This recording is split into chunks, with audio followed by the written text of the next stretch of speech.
Hey, positive news to start 2024.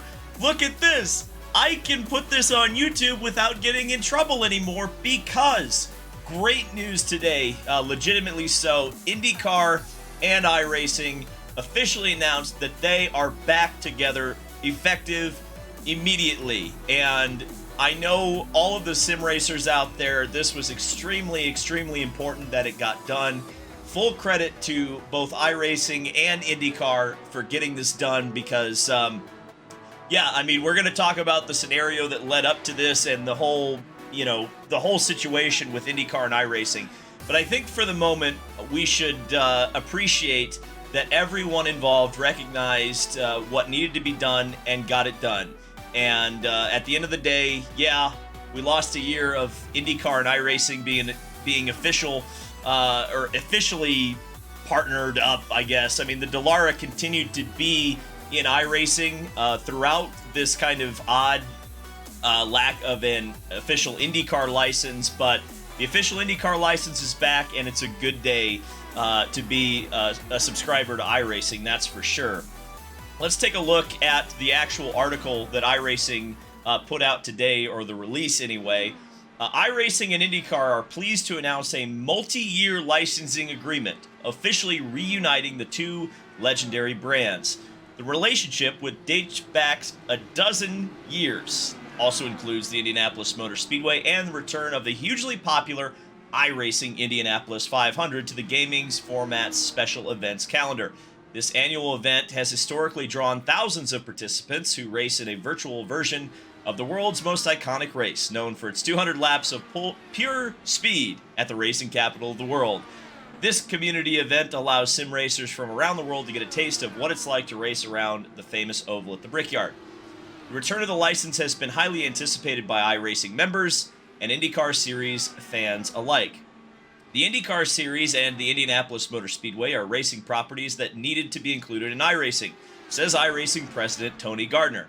There's no better way for fans to experience sim racing than on iRacing, and whether it's the IndyCar Series Indy 500, NASCAR's Brickyard 400, or IMSA's Battle on the Bricks, there is nothing like racing in Indianapolis. I am so pleased to be able to bring these events back to the iRacing community.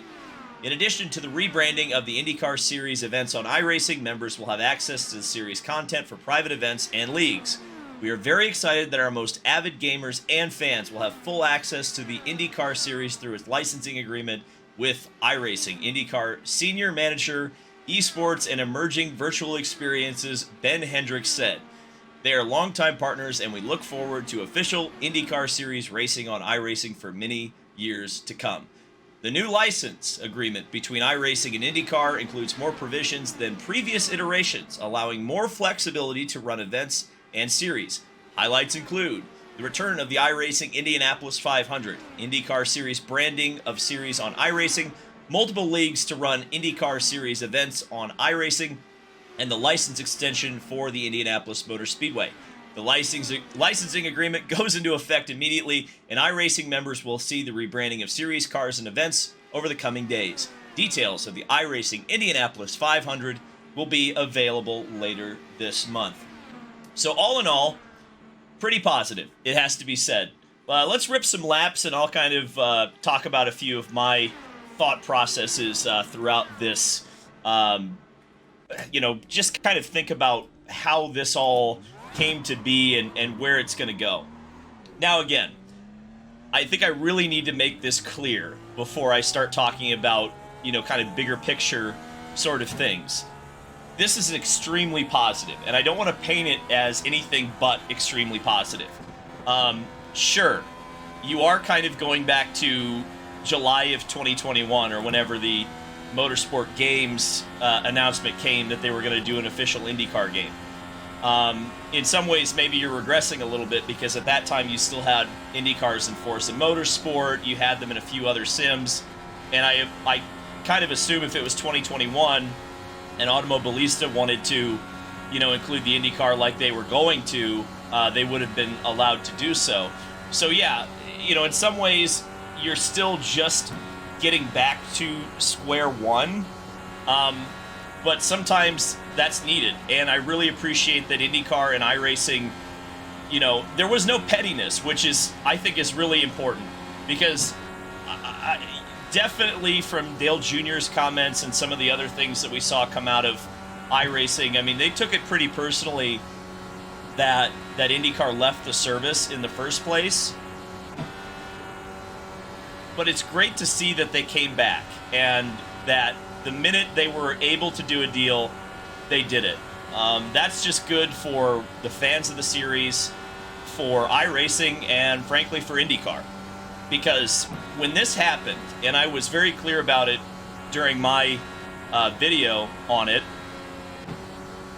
the negative reaction to IndyCar leaving iRacing, I mean, it was something like I'd never seen before, especially from that really important demographic of people, the teenage to 35 demographic that IndyCar really chases really hard. And I was so disappointed to see that go down the way that it did, because it really felt like an own goal, for sure. Kind of unnecessary.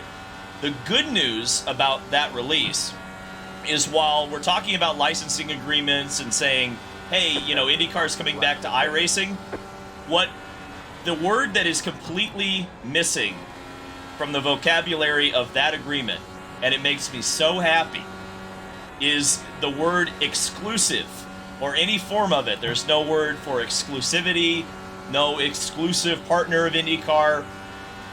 This is the way things should have been the entire time, and I'm still kind of curious why there was an exclusive deal signed with Motorsport Games. Yeah, I'll never understand that, because I think the reaction to Motorsport Games was, at best, kind of wait and see from people. At worst, it got pretty toxic, to be fair, and a lot of it was warranted, frankly. But I think a lot of people were fine just waiting and seeing if the Motorsport Games thing materialized until iRacing could not run IndyCars anymore, and other games like Automobilista couldn't get an official IndyCar license. That's when I saw the fans really take the gloves off and be pretty mean with the series. And so hopefully this is a first step in a long list of steps to continue to reach out to the fans and really give them what they want, because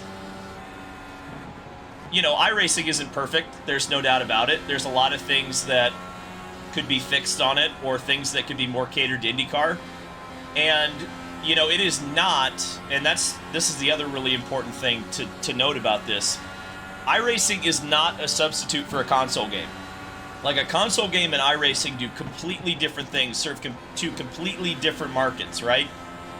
For iRacing, you are serving, I would say predominantly NASCAR fans, right? NASCAR fans who, are interested in other motorsports, but they are playing iRacing, and then they're exposed to IndyCar through iRacing because, some of their friends might get on and say, hey, let's rip Dallara's at the Indianapolis Motor Speedway. And that's how you gain some of those motorsport fans who maybe aren't necessarily interested in IndyCar to be interested in IndyCar, to have this car, the Dallara DW12 or IR18, whatever you want to call it, both would be applicable, available in the game. But a console game is totally different, because it can reach out to a general sports demographic and also reach out to casual fans, and also be a much more complete IndyCar experience. iRacing, I assume, will never have tracks like Nashville and St. Pete. Now, I'm happy to be proven wrong, and hopefully, frankly, iRacing gets an opportunity to make a console game, because I think their World of Outlaws game is excellent. But a sim racing, I guess we'll call this a service. It is a game. Like, I'm playing against AI, you're right? This is a game. But this is a game that has a premium price tag and has a certain aura and expectation around it that might turn off some other casual fans, or fans who just want to race Indy cars and don't want to pay over $200 to get all of the IndyCar related content in the game. I think that's totally understandable. I think the other thought process I had about this was I hope that the fan base doesn't send the wrong message with this. And you may say, David, what are you talking about? Well, you know, I think there's a lot of things in IndyCar that are necessary to change, right?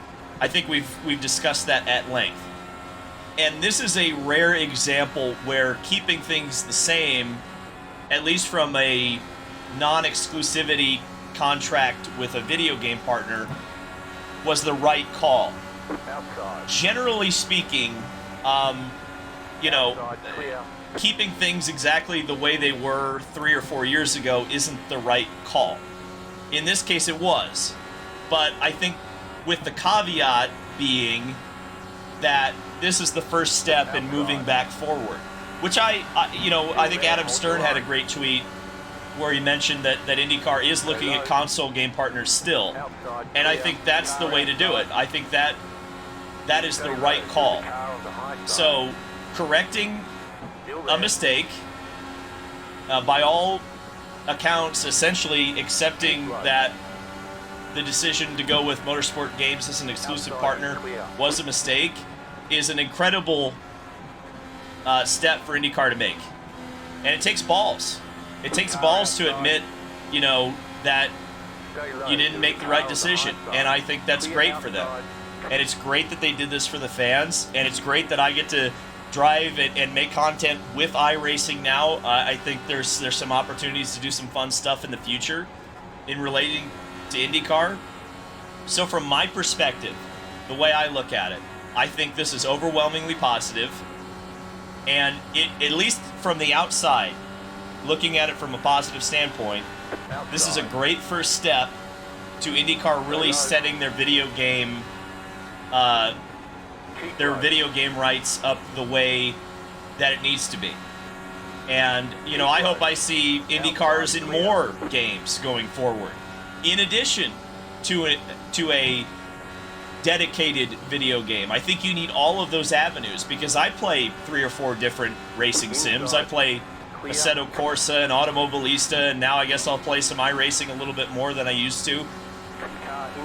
You know, and I think a lot of people are that way. So the more opportunities and availability that IndyCar has in these games, it's great.